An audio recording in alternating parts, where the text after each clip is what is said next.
Bonjour à tous, bienvenue sur Sensation. Jusqu'au 10 décembre, la communauté d'agglomération de l'Étampoi Sud-Essonne et les habitants s'engagent en faveur du Téléthon avec notamment la confection de guirlandes en bouchon depuis le mois de novembre. Pour en parler avec nous, je suis aujourd'hui avec Julie Perinucci, directrice d'accueil intercommunal de Saclay, et Mario Opperman, coordinateur bénévole du Téléthon à Saclay, Guillerval et Saint-Cyr-la-Rivière. Bonjour. Bonjour. Alors le Téléthon à Saclay et plus largement au sein de la CESE est un événement presque obligatoire qui semble tenir à de nombreux élus et habitants du territoire. Depuis plusieurs années, Mario, vous pilotez les actions autour du Téléthon. Qu'est-ce qui vous donne envie chaque année de vous engager pour cette cause? Au départ, on avait un enfant qui s'appelait Quintilien, qui était atteint de la maladie du chêne. Et pour aider sa famille, et puis bien sûr pour aller plus loin, on s'est dit, bon, on lance le Téléthon. Et c'était l'école de Saclay qui a commencé la première fois de faire le Téléthon sur Saclay. Puis on a enchaîné. Cette année encore, donc vous joignez notamment à la CESE, du coup, pour récolter des fonds à l'occasion du Téléthon. Vos actions ont d'ailleurs commencé en novembre auprès des scolaires et des centres de loisirs. Julie, vous avez d'ailleurs participé à ce projet. Vous êtes témoin de la participation des enfants cette année. Comment les enfants ont été mis à contribution? Bien, sur deux projets, déjà par rapport au projet que Mario a lancé sur cette grande guirlande de bouchons qui va être entre Saint-Cyr, Guillerval en passant par Saclay. Donc tous les enfants en fait créent des guirlandes de bouchons qui ont été récoltées. Donc voilà sur le premier projet. Et le deuxième projet, il crée pas mal d'objets en fait pour le Noël principalement et pour les vendre sur les marchés de Noël et sur la journée du Téléthon. Comment est-ce que vous avez expliqué le projet à ces enfants et surtout le principe du Téléthon?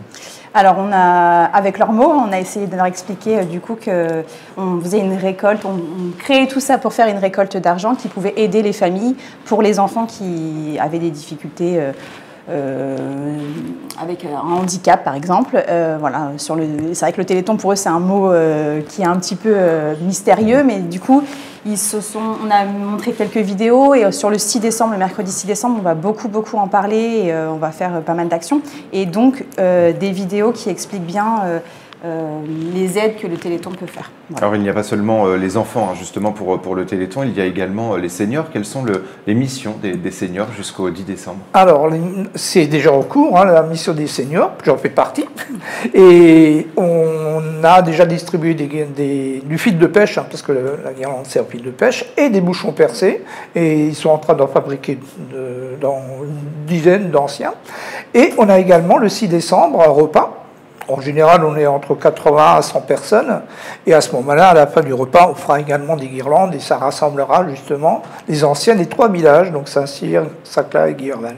Les enfants devaient confectionner une guirlande avec des bouchons récoltés. Ces bouchons, ils appartiennent notamment aux habitants du territoire. Il n'est d'ailleurs pas trop tard, car les habitants eux-mêmes pourront apporter leurs bouchons à la salle des fêtes de Saclay entre le 8 et le 10 décembre. Ils pourront également aider à la confection de la guirlande un peu particulière, puisque vous l'avez dit, elle a pour projet de faire près de 5 km. Pourquoi est-ce que vous avez décidé justement de relier ces 3 communes avec une guirlande de bouchons?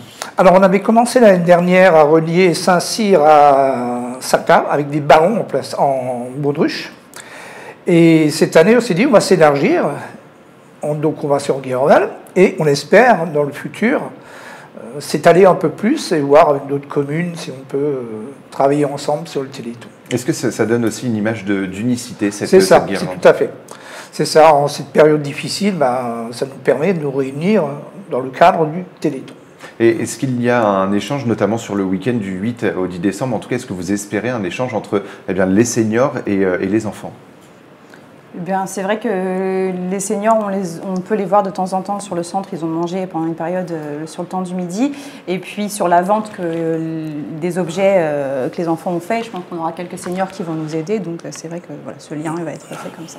Les bouchons seront ensuite distribués à l'association Bouchons d'Amour dont vous faites partie. Pourquoi cette association et quels sont les objectifs de l'association? C'est une suite logique au Téléthon d'ailleurs, parce que les bouchons vont être transformés en différentes palettes ou poubelles, et le bénéfice sera reversé au Bouchons d'Amour pour aider des personnes qui ont des problèmes d'handicap, chaises roulantes ou prothèses ou autres, et qui n'ont souvent pas les moyens de se les payer. Et donc on a des programmes en cours, également avec Handichien, donc une association qui aide également les handicapés, et on donne des aides aux clubs d'handicapés, qui souvent n'ont pas beaucoup de moyens, donc c'est un sport qui est cher, parce qu'il faut beaucoup d'instruments pour faire certains sports. Et pour le Téléthon, donc vous organisez, vous l'avez dit, une vente d'objets réalisés par les enfants des 3 communes.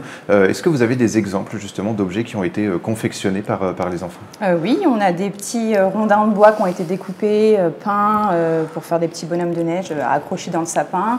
On a des petits carrousels qui ont été faits avec des boîtes en camembert. Beaucoup de recyclage, hein, bien sûr, parce que voilà, pour la décoration, c'est vraiment des décorations principalement pour Noël, avec des petites choses qui ne seront pas vendues cher, hein, mais qui du coup, on espère que les parents, en tout cas, viennent acheter les objets que leurs enfants ont fait. On a mis les prénoms exprès pour que du coup, voilà, ils puissent prendre exactement celui qu'ils veulent.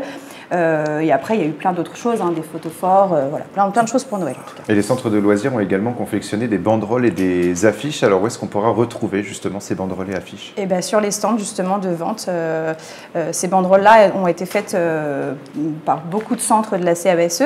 Et du coup, voilà, c'était la façon, surtout pour les maternelles, parce que du coup, forcément, en fait, on n'avait pas trop d'activités à leur proposer sur le handicap, c'était un peu plus compliqué. Donc on a proposé plutôt du créatif en se disant voilà, on va faire des banderoles qui seront donc sur les stands de vente. Les parents pourront venir voir. La vente de ces objets servira donc au Téléthon. Vous reversez l'intégralité des gains à la cause, donc double engagement des enfants. Et vous avez également mis en place des animations de sensibilisation avec des fauteuils roulants, notamment hein, pour les enfants. Pourquoi cette sensibilisation? C'est vrai que c'est très abstrait, hein. Le handicap, on en parle souvent comme ça, mais les enfants, voilà... ne savent pas trop exactement. Et puis le côté matériel, médical, comme les fauteuils roulants, on n'en voit pas souvent. Nous, actuellement, sur Saclay, on n'a pas d'enfants qui en ont. Donc voilà, on s'est dit que si on pouvait au moins les faire asseoir dedans, essayer de leur montrer que c'était difficile, hein, que c'est pas toujours évident. Et puis les accessibilités sont pas faciles partout.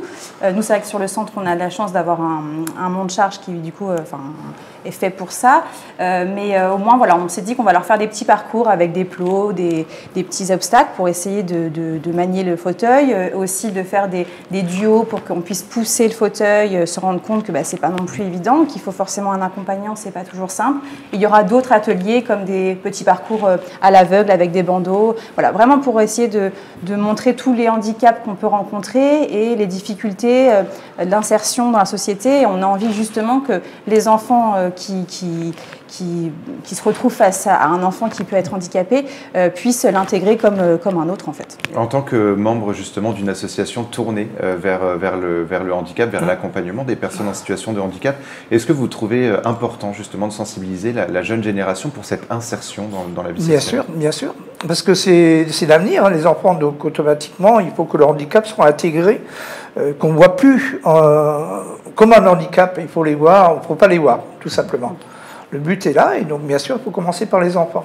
Alors les objets donc confectionnés par les enfants seront également donc à découvrir lors des différents marchés de Noël. On va synthétiser si on veut découvrir ce qu'ont fait les enfants, mais également pour participer à des événements en lien avec le Téléthon. Ça se passe quand et où? Est-ce qu'il y a une grosse concentration, surtout le week-end du 8 au 10 décembre? Tout à fait, parce que pendant les 3 jours, on vendra des objets confectionnés, mais ils ont déjà été vendus sur le marché de Noël de Saclay, qui était le week-end dernier. Et on aura également la vente sur le marché de Noël de Guillerval, qui sera le 2 décembre.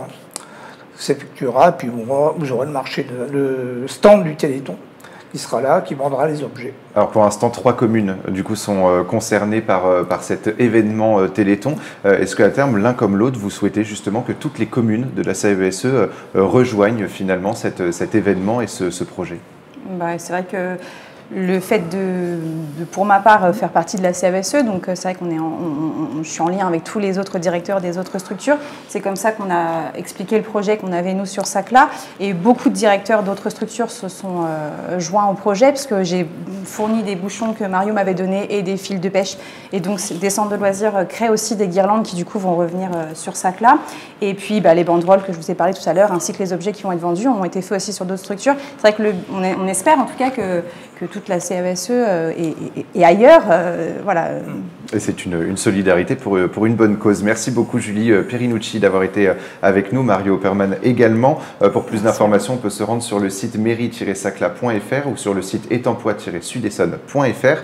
Et pour revoir ou réécouter cette émission, rendez-vous sur notre site, notre chaîne et notre application Radio Sensation.